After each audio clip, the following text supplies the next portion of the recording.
Hello friends, आप सभी का हमारे यूट्यूब चैनल फिल टॉक में बहुत बहुत स्वागत है। तो दोस्तों, कैसे आप सभी? आशा करता हूँ आप सभी अच्छे होंगे। दोस्तों, आज का जो टॉपिक है वो है एमटीएफ फैसिलिटी। आपने सुना होगा, जब हम स्टॉक मार्केट में काम करते हैं तो स्टॉक ब्रोकर के थ्रू हमें एक एमटीएफ फैसिलिटी प्रोवाइड की जाती है। तो ये क्या है और हम इसे कैसे अवेल कर सकते हैं, या इसके क्या बेनिफिट हैं? कुछ नुकसान भी हैं कि हम अगर अवेल करते हैं और हमें अवेयर नहीं है, हमें जानकारी ठीक से नहीं है, तो हमें नुकसान भी होता है। बट ये एमटीएफ फैसिलिटी अगर सही से यूज़ किया जाए तो हम उससे बहुत अच्छा पैसा कमा सकते हैं। ये बहुत अच्छा हमारे लिए प्रॉफिटेबल है, फ़ायदेमंद है। तो ये दोस्तों, आज हम इसी टॉपिक पे डिस्कस करेंगे। और हम अगर आपको हमारा ये वीडियो अच्छा लगे, प्लीज़ हमारे वीडियो को लाइक ज़रूर कर दीजिएगा और हमारे चैनल को सब्सक्राइब करना बिल्कुल ना भूलें। तो दोस्तों, बढ़ते हैं आज के वीडियो की ओर। तो दोस्तों, जैसे कि एमटीएफ ये मतलब शॉर्ट फॉर्म है मार्जिन ट्रेडिंग फंडिंग।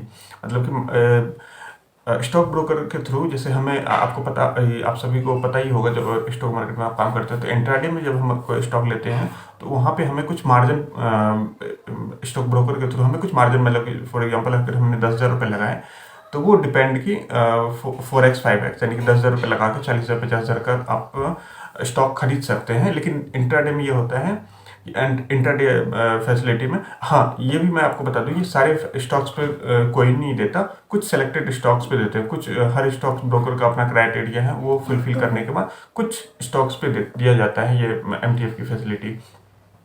तो फिर पहले मैं इंट्राडे की बात कर लूँ। तो इंट्राडे में जो हमें, जैसे कि 10,000 रुपये हैं हमारे पास, हमारे अकाउंट में 10,000 रुपये हैं, और हम उसको इंट्राडे में, अगर हम जो इंट्राडे ट्रेडिंग कहते हैं, तो 10,000 रुपये लगा कर हम 40,000 50,000 रुपये का स्टॉक खरीद लेते थे। और फिर उसमें एक ड्रॉबैक किया है इंट्राडे में कि स्टॉक्स अगर मतलब आपके हिसाब से ऊपर या नीचे, आप अगर बाय पोजीशन ले रखा है तो आपके हिसाब से अगर वो उस दिन में आगे गया तो आपको प्रॉफिट होगा, अगर नहीं गया सेम डे में, नेक्स्ट डे गया, तो आपको मजबूरी है कि सेम डे में कट करना है, नहीं तो वो 315 के आसपास, 310 315 के आसपास ऑटोमेटिक स्क्वायर ऑफ हो जाता है आपको पोजीशन। तो ये इंट्राडे का ड्रॉबैक है। इंट्राडे अच्छा ये है कि आप लिवरेज के साथ काम कर सकते हैं, लेकिन ड्रॉबैक ये है कि आपको सेम डे में आपको रिजल्ट चाहिए। अगर सेम डे में नहीं हुआ तो वो लॉस है, तो लॉस ही सही, आपको आपको पोजीशन कट करना पड़ेगा।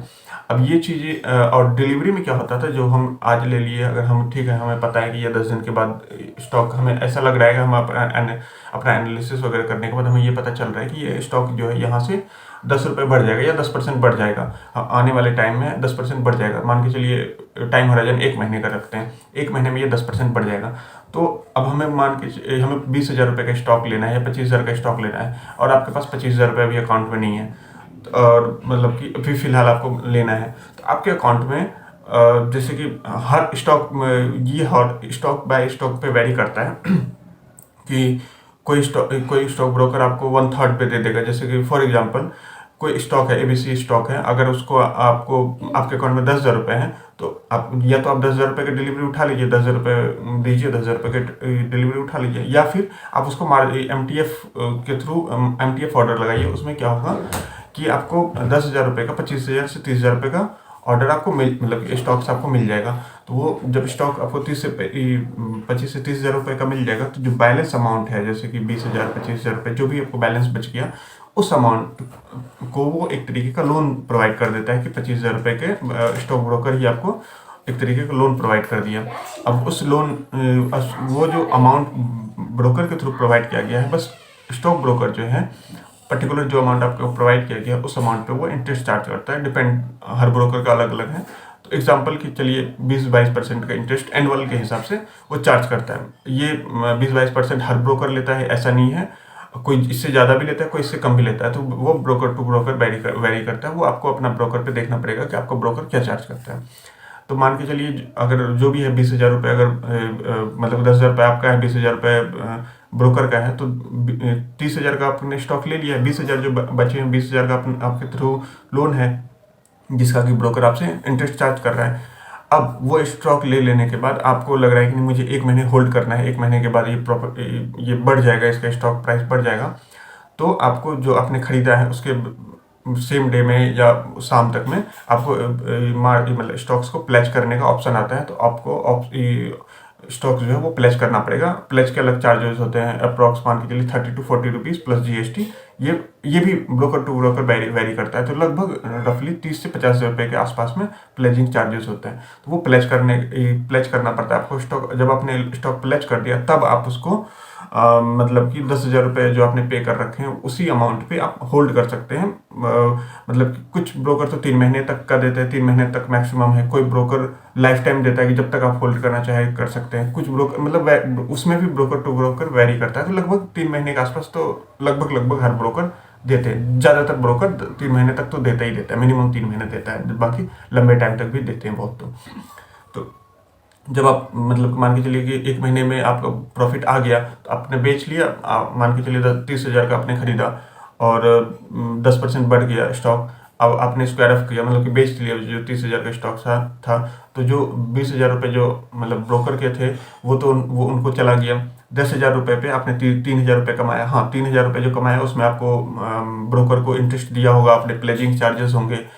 तो ये सारी चीज़ें काट के जो भी बचेगा वो आपका अपना प्रॉफिट बचेगा। हाँ, अब एमटीएफ के नुकसान की ओर देखते हैं। तो एमटीएफ का ये नुकसान है दोस्तों कि आपके पास अगर 10,000 रुपये है तो 10,000 रुपये का अपने स्टॉक बाय कर लिया और वो अगर लॉस में जा रहा है तो ब्रोकर आपके स्टॉक को टच नहीं करेगा कि आपका लॉस में जा रहा है, आपका स्क्वायर अप कर दें। लेकिन अगर एमटीएफ में आपने बाय कर रखा है और आपका स्टॉक लॉस में जा रहा है तो ब्रोकर आपको मैसेज देगा या कॉल करेगा या ईमेल पे नोटिफिकेशन देगा कि जो अमाउंट जितना लॉस हो रहा है वो एमटीएफ के जो लॉसेस होते हैं उसको आपको फिल करना पड़ेगा जल्दी से जल्दी। वो टाइम देते हैं, आधे घंटे 1 घंटे जो भी है, डेली बेसिस पे, क्लोजिंग बेसिस पे, कि कब तक पे करना है, वो सारा चीज़ मैसेज में आ जाता है।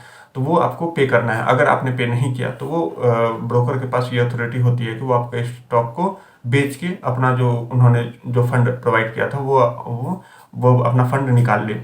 तो लॉसेस में एमटीएफ नुकसानदेह है। तो उसके लिए यही होता है कि आपका एनालिसिस बहुत स्ट्रांग होनी चाहिए, पहली बात।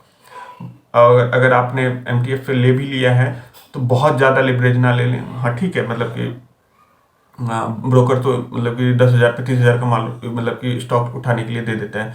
तो उसमें आप 10,000 का 20 लीजिए या 15 तक लीजिए, तो थोड़ा सा लीजिएगा।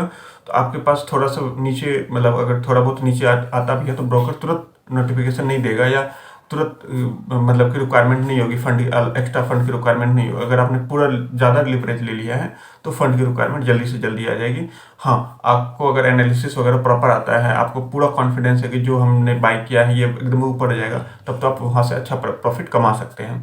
तो ये दोस्तों वेरी करता है, पर्सन टू पर्सन वेरी करता है कि आपके एनालिसिस में कितना स्ट्रांग है एनालिसिस में, और वेरी करता है कि आप कितना रिस्क टेकिंग है। अगर आप लो रिस्क टेकिंग है तो आप एमटीएफ को अवेल ना करें, अपने कैश पे ही काम करें, ज़्यादा बेहतर है। उसमें स्क्वायर ऑफ का टेंशन नहीं रहता। अगर आप थोड़ा सा रिस्क ले सकते हैं तो थोड़ा सा रिस्क लेके आप मतलब 10,000 का, 15,000, 20,000 का, मतलब 1x to 2 डबल के आसपास का ले सकते हैं। डिपेंड कि आपकी एनालिसिस बहुत अच्छी है, मार्केट बहुत अच्छा कंडीशन में है, आप सब चीज़ों को समझ सकते हैं, रिस्क रिवॉर्ड रेशियो वगैरह आपको पता है सब कुछ, तो आप अवेल कर सकते हैं। तो ये अवेल करना ना करना ये आप पे डिपेंड करता है, बट हमें ये जानकारी देनी थी आपको जो कि मैंने आपको दी है। तो दोस्तों आज के लिए बस इतना ही रखते हैं। अगर हमारा ये वीडियो अच्छा लगे तो प्लीज़ हमारे वीडियो को लाइक जरूर कर दीजिएगा और हमारे चैनल को सब्सक्राइब करना बिल्कुल ना भूलें। तो दोस्तों मिलते हैं नेक्स्ट किसी वीडियो में, तब तक के लिए बाय बाय।